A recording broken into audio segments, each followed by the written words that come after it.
Hello friends, very good afternoon. कैसे हैं आप सब? होप आप सब अच्छे होंगे। जैसा कि आप लोगों को पता है, ये हमारी क्लास 11 सोशोलॉजी के बुक 2 का चैप्टर 3 चल रहा है। हमने बुक 1 का चैप्टर 5 पूरा कंप्लीट कर लिया है और बुक 2 के भी हमने 2 चैप्टर्स ऑलरेडी कंप्लीट कर लिए। चैप्टर 2 तक हमने कंप्लीट कर लिया। आज हम पढ़ेंगे बुक 2 का चैप्टर 3, जो कि है हमारा environment and society. Chapter start करने से पहले मैं आपको एक छोटी सी इन्फॉर्मेशन देना चाहूँगी कि अगर किसी भी बच्चे को क्लास 11, क्लास 12 या स्टैंडर्ड बुक सोशलॉजी के नोट्स परचेस करने हो तो वो मेरा डिस्क्रिप्शन बॉक्स चेक कर सकता है। जैसे जो भी बच्चे यूपीएससी के लिए प्रिपरेशन कर रहे होंगे उनको क्लास 11, क्लास 12 सोशलॉजी, और सोशलॉजी एक स्टैंडर्ड बुक जिसमें काफ़ी अच्छे से हर कुछ एक्सप्लेन्ड होता है, उसके हैंड रिटन नोट्स चाहिए होंगे, परचेस करना होगा तो वो मेरा डिस्क्रिप्शन बॉक्स चेक कर सकता है परचेस करने के लिए। आइए स्टार्ट करते हैं हम अपना इन्वायरमेंट एंड सोसाइटी का चैप्टर। जैसे कि ये आपने ज्योग्राफी, साइंस हर में पढ़ा होगा इन्वायरमेंटल और सोसाइटी का क्या एक एस्पेक्ट्स होता है, तो इसमें भी हमारा काफ़ी छोटा सा चैप्टर है। क्लास 11 के बच्चे को भी ये काफ़ी बहुत ब्रॉड कॉन्सेप्ट नहीं है, कुछ भी आप इसको एक बार रीड करोगे आपको समझ में आ जाएगा, ठीक है।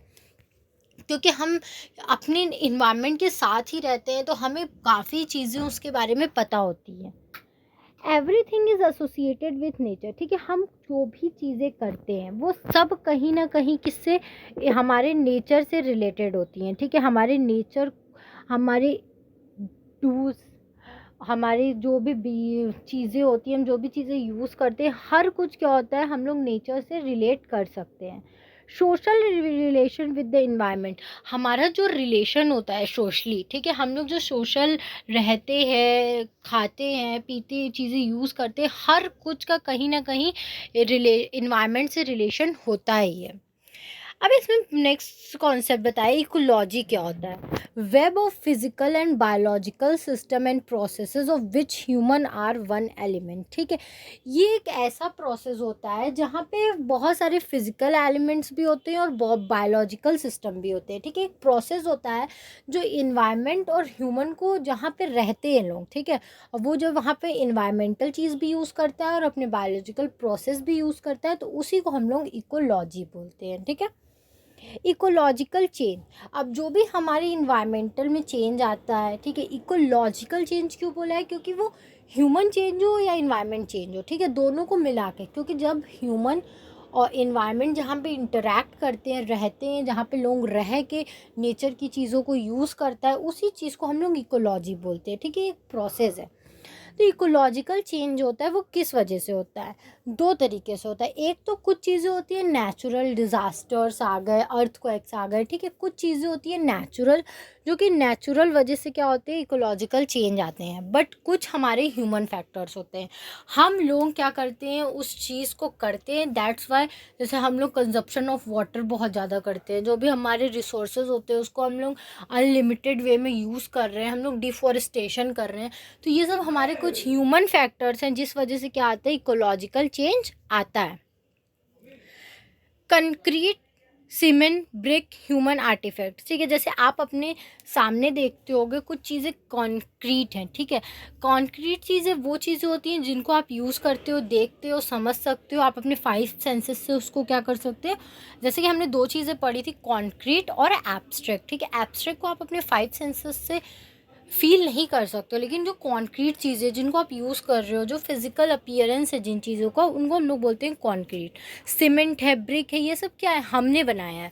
जब हमने इन चीज़ों को बनाया है तो हमने कहीं ना कहीं इन्वायरमेंट को क्या किया होगा, हार्म किया होगा। इन चीज़ों को बनाने के लिए इन्वायरमेंट से कुछ लिया होगा, तो उस चीज़ का क्या होगा, इन्वायरमेंट में कहीं ना कहीं असर पड़ा होगा। नेक्स्ट इसमें बोल रहा है सोशल इन्वायरमेंट। सोशल इन्वायरमेंट क्या होता है, biophysical ecology and human intervention, जहाँ पे क्या हो, चीज़ों का, इकोलॉजी का, बायोफिजिकल, और जहाँ पे ह्यूमन इंटरेक्शन हो, ठीक है, उस चीज़ को हम लोग बोलते हैं सोशल इन्वायरमेंट। मतलब इन्वायरमेंट और ह्यूमन जहाँ पे मिलते हो, ठीक है, दोनों एक दूसरे से कुछ लेते हो, कुछ देते हो, तो उसी चीज़ को हम लोग बोलते हैं social environment. Nature shape society, society shapes nature. कहीं ना कहीं जो नेचर है वो भी सोसाइटी को बनाने में वर्क करता है, और कहीं ना कहीं सोसाइटी है वो भी क्या करती है, नेचर को बनाने में क्या करती है, हमारी हेल्प करती है। दोनों एक दूसरे पे क्या होते हैं, इंटरडिपेंडेंट होते हैं। The interaction between environment and society is shaped by social organisation. और ये जो इन्वायरमेंटल और सोसाइटी का इंटरैक्शन होता है, इन दोनों में रिलेशन बनाता है। ये रिलेशन बनाने का काम कौन करता है, ये हमारे जो सोशल ऑर्गेनाइजेशन होते हैं, ठीक है। जैसे कि अगर कहीं पे प्रोडक्शन का काम हो रहा है, ठीक है, जहाँ पे पेपर बनता हो, तो पेपर वो एक ऑर्गेनाइजेशन है पेपर बनाने वाली, ठीक है। अब वो उनको अब लकड़ियाँ चाहिए पेपर बनाने के लिए, तो वो ऑफकोर्स ही बात है इन्वायरमेंट को हार्म करेंगी। इन्वायरमेंट से लकड़ियाँ काटने जाएंगी तो वो सोशल ऑर्गेनाइजेशन कहीं ना कहीं ह्यूमन और सोसाइटी और इन्वायरमेंट को मिलाने का काम करता है। Different in rural and urban area, ये सोशल ऑर्गेनाइजेशन जो होते हैं अर्बन एरिया में अलग हो सकते हैं, रूरल एरिया में अलग हो सकते हैं। जेंडर, इसमें एक जेंडर बहुत बड़ा रोल प्ले करता है कि लोग अपने अकॉर्डिंग, जैसे कौन से मेन नेचर से कैसे इंटरेक्ट कर रहा है, वुमेन नेचर से कैसे इंटरेक्ट कर रही है, उनके वर्क के अकॉर्डिंग ये चीज़ें डिपेंडेंट होती हैं। डिफरेंट वैल्यूज़ एंड नॉर्म्स, कौन किस वैल्यूज़ या नॉर्म्स को मान रहा है। कुछ लोग होते हैं कि नहीं, हम अपनी सोसाइटी को हार्म नहीं करेंगे, हम एक टाइम भूखे रह लेंगे, हम ज़्यादा नहीं कमाएंगे। लोगों के एथिक्स, मोरल्स और वैल्यूज़ पे ये चीज़ें काफ़ी ज़्यादा डिपेंडेंट होती हैं, ठीक है, कि वो क्या चीज़ें मान रहे हैं और क्या चीज़ें नहीं मान रहे हैं।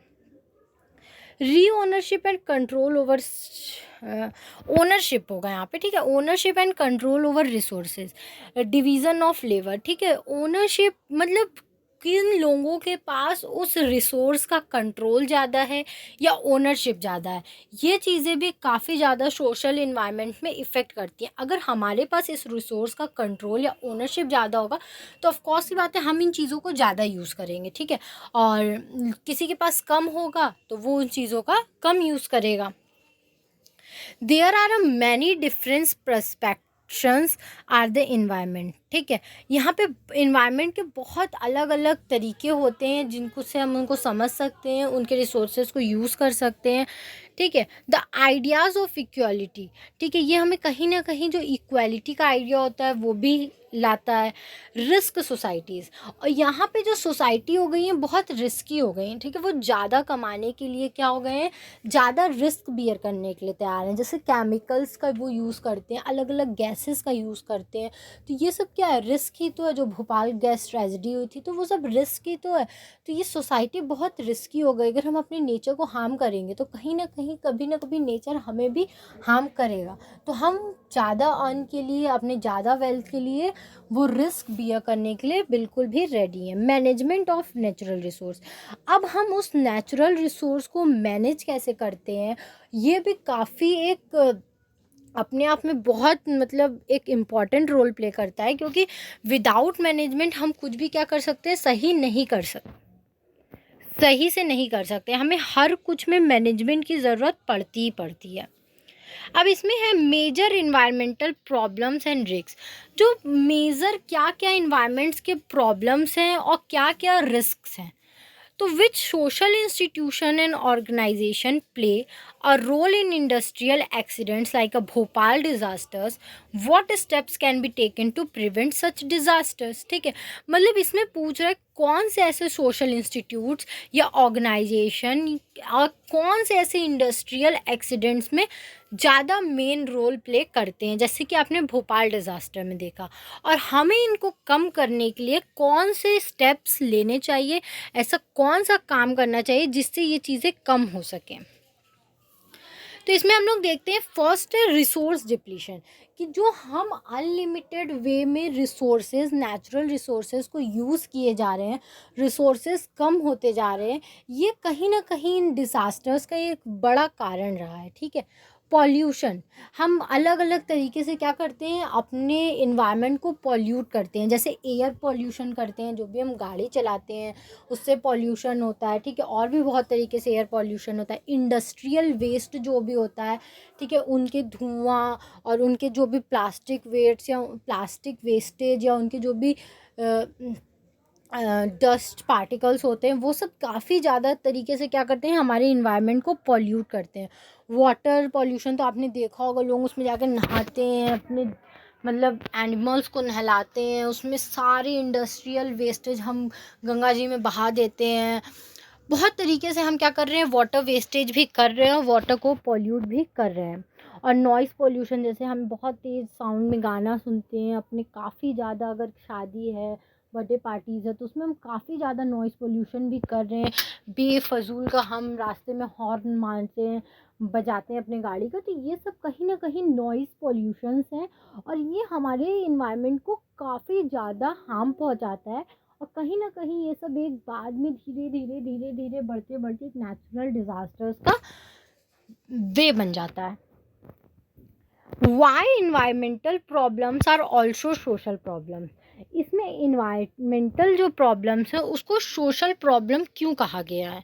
तो फर्स्ट ऑफ ऑल तो इसलिए बोला गया है कि जो सोशल इनइक्वालिटीज़ हैं, ठीक है, सोशल स्टेटस एंड पावर्स, ठीक है, क्योंकि जब भी हम रिसोर्सेज की बात करते हैं, ठीक है, नेचर से रिसोर्स आता है, उस रिसोर्स का कंट्रोल कौन कितने तरीके से कर रहा है, ठीक है, किसके पास कितने ज़्यादा रिसोर्स का कंट्रोल है, ठीक है, जिसके पास ज़्यादा है वो ज़्यादा मतलब अमीर होता है, जिसके पास कम है वो गरीब होता है। तो ये एक सोशल इनइक्वालिटी को प्रोड्यूस करता है, लोगों के स्टेटस और पावर को क्या करता है, डिस्क्राइब करता है। इसीलिए सोशल प्रॉब्लम्स कहीं ना कहीं इन्वायरमेंटल प्रॉब्लम सोशल प्रॉब्लम से क्या होती हैं, रिलेटेड होती हैं। Social ecology, social ecology, social relations, ठीक है, हमारे जो इकोलॉजी है हम लोग उससे कहीं ना कहीं सोशली रिलेटेड हैं, ठीक है। सोशल प्रॉब्लम्स में यहाँ बताया गया है टू एग्जांपल्स ऑफ इन्वायरमेंटल, ठीक है। यहाँ पे सोशल प्रॉब्लम जो भी हम क्रिएट कर रहे हैं, मतलब अभी हमने देखा कितने तरीके से सोशल प्रॉब्लम्स आ रहे हैं, वो सब कहीं ना कहीं नेचर पे डिपेंडेंट होते हैं, क्योंकि हर चीज़, लोग आजकल वेल्दी हो रहा है, कमा रहा है, हर कुछ क्या है, नेचर पे डिपेंडेंट है। अगर नेचर से सामान नहीं हमें मिलेगा तो हम एक लाइफ नहीं जी पाएंगे। तो कौन नेचर के प्रोडक्ट को किस तरीके से यूज़ कर रहा है और कितनी मात्रा में यूज़ कर रहा है, ये एक सोशल प्रॉब्लम्स का तरीका है। यहाँ पे इन्वायरमेंट या सोसाइटी के दो एग्जाम्पल्स दिए गए हैं, ठीक है। एक है सस्टेनेबल डेवलपमेंट और एक है वाटर पार्क, कि हम आज जो भी डेवलपमेंट कर रहे हैं, ठीक है, आज हमें वो बहुत अच्छा लग रहा है, लेकिन क्या वो डेवलपमेंट सस्टेनेबल मैनर में है कि जो हमारे आगे आने वाले जनरेशन को भी यूज़फुल बना सके, ऐसे वे में हम डेवलपमेंट कर रहे हैं? तो शायद नहीं, हमारा डेवलपमेंट ऐसा नहीं है। वाटर पार्क्स में जो हम पानी यूज़ कर रहे हैं उसमें कितनी ज़्यादा वेस्टेज होती है पानी की, तो वो बताने की कहीं ना कहीं कोशिश की है। इस वाटर स्केर्सिटी नेचुरल और ह्यूमन मेड, क्या जो वाटर की कमी आ रही है, पानी की कमी है, वो नेचुरल है? क्या नेचुरली हमें वाटर नहीं मिलता, या ये हमारी की हुई किया हो, या ये हमारा दिया हुआ है, ठीक है। तो यस, ऑफ कोर्स ये हमारा दिया हुआ है। हम पानी को इतने गंदे तरीके से यूज़ करते हैं और इतने मतलब वास्ट क्वांटिटी में उसको वेस्ट करते हैं कि शायद किसी के पास तो इतना पानी है कि वो बाहर आए और किसी के पास पीने तक के लिए पानी नहीं है। What social factors shape how water is allocated different users, ठीक है। बहुत सारे ऐसे सोशल फैक्टर्स हैं जो कि वाटर से रिलेटेड होते हैं, कि हम क्या करते हैं, जैसे कहीं कहीं कुंड होता है, साफ़ पानी जिसको माना जाता है, तो हम उसमें क्या करते हैं, छोटे SC ST लोगों को, छोटी जात, मेरे नज़र में तो ऐसा कुछ नहीं है, मतलब कुछ लोगों को क्या किया जाता है, उन पानी तक नहीं जाने दिया जाता है, नहीं छूने दिया जाता है। तो ये क्या है, एक तरीके का सोशल ही फैक्टर तो है कि हम पानी में भी डिस्क्रिमिनेशन ढूंढ रहे हैं। How do different pattern of water use affect different social group, ठीक है, कैसे अलग अलग तरीके से पानी का बंटवारा कर दिया जाता है और अलग अलग सोशल ग्रुप्स को उसको अलग अलग तरीके से यूज़ करने को बोला जाता है। The urban environment a tale of two cities, जो अर्बन इन्वायरमेंट है इसमें बताया कि यहाँ पे दो सिटीज़ होती हैं, एक सिटीज़ नहीं होती है। जब हम अर्बन इन्वायरमेंट की बात करते हैं तो हमेशा हमें दो लोगों को लेके चलना होता है। Why do the urban poor often live in slums, क्यों जो अर्बन के लोग, गरीब लोग होते हैं, वो स्लम्स में रहते हैं, ठीक है, वो आज भी स्लम्स में रहते हैं, ठीक है। स्लम्स मतलब झोपड़पट्टी होती है, which social group control landed property and housing in the city? कौन से ऐसे सोशल ग्रुप्स होते हैं जो लैंड प्रॉपर्टी को ओन करते हैं या उनके पास हाउसिंग फैसिलिटी होती है? ऑफकोर्स सी बात है, जो अमीर हैं, जो वेल्दी हैं, उनके पास ज़्यादा लैंड है और वो कहीं ना कहीं पूरे सिटी पे एक तरीके से कंट्रोल करके रखे रहते हैं, और जो सिटी के गरीब हैं उनको भी जाके जाके झोपड़पट्टी में ही रहना पड़ता है। What social factors affect people access to water and sanitation? ठीक है, जो लोगों को अच्छे वाटर फैसिलिटी या अच्छी सैनिटेशन फैसिलिटीज़ नहीं मिलती है, तो उसके पीछे क्या सोशल फैक्टर्स है? उसके पीछे सोशल फैक्टर्स यही है, अमीर और गरीब। जो अमीर है वो हर कुछ क्या कर सकते हैं, ईजिली अपने घर तक मंगा सकते हैं, और जो गरीब है उनको क्या होता है, ये सब चीज़ें नहीं मिल पाती हैं। यहाँ पे आपके बुक में एक दिलीप की स्टोरी दी गई है, जो कि क्या रहता था, झुग्गी में रहता था, मतलब एक झोपड़पट्टी में रहता था। वो एक दिन क्या कर रहा था, आके पार्क में बैठा हुआ था। ठीक है, पार्क में बैठा हुआ था, तो कुछ वहाँ के अमीर लोग थे, उन्होंने क्या कर दिया, उसको मारना पीटना शुरू कर दिया, और इस तरीके से मारा कि पहले पुलिस आ गई, पुलिस ने भी उसे ही पकड़ लिया, उसे इस तरीके से टॉर्चर किया गया कि उसकी डेथ हो गई। ठीक है, तो ये एक अर्बन स्पेस के बारे में बताया गया है कि लोग क्या है, अपनी एक मेंटालिटी और अपना एक स्पेस बना के रखे थे कि यहाँ पे गरीब लोग नहीं आएंगे, नहीं बैठेंगे। वर्कर्स हाउसिंग और कंटेस्टेड स्पेस बना के उन्होंने रखा था। ठीक है, कि यहाँ पे ये लोग जो काम करते हैं वही आ सकते हैं, अमीर लोग ही आ सकते हैं, और उन्होंने अपना स्पेस क्या करके रखा था, रिजर्व करके रखा था। तो ये एक छोटी सी कहानी थी हमारे इन्वायरमेंट से रिलेटेड कि कैसे हम लोग दिन पे दिन ह्यूमैनिटी खोते जा रहे हैं। हम अपने इन्वायरमेंट तक जो हमें कमाने खाने रहने के साधन देता है, हम उसको तक नहीं छोड़ रहे हैं। ठीक है, हम उसको भी दिन पे दिन क्या कर रहे हैं, ख़राब कर रहे हैं, वेस्ट कर रहे हैं उसके आइटम्स को, और आगे आने वाली जनरेशन्स का कुछ नहीं सोच रहे हैं। आज हमें इतनी फैसिलिटी मिल रही है, क्यों? क्योंकि जो पिछली जनरेशन थी उन्होंने हमारे लिए इतना सोचा, हमारे लिए इतना किया, हमारे लिए ये सब छोड़ के गए। अगर हम आने वाली जनरेशन के लिए कुछ नहीं छोड़ के जाएंगे, तो ये हमारे लिए ही गलत बात है कहीं ना कहीं। तो ये चैप्टर हमारा यहीं तक था।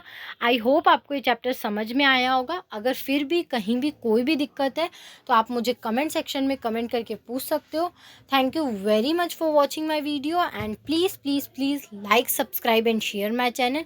और अगर किसी को भी क्लास 6 to 12 NCERT के नोट्स, क्लास 11-12 सोशलॉजी के नोट्स, या UPSC से रिलेटेड सोशलॉजी ऑप्शनल के लिए किसी भी स्टैंडर्ड बुक के नोट्स, या UPSC से रिलेटेड किसी भी स्टैंडर्ड बुक के हैंड रिटन नोट्स परचेस करने हो, तो वो मेरा डिस्क्रिप्शन बॉक्स चेक कर सकता है। Thank you very much, and please support us.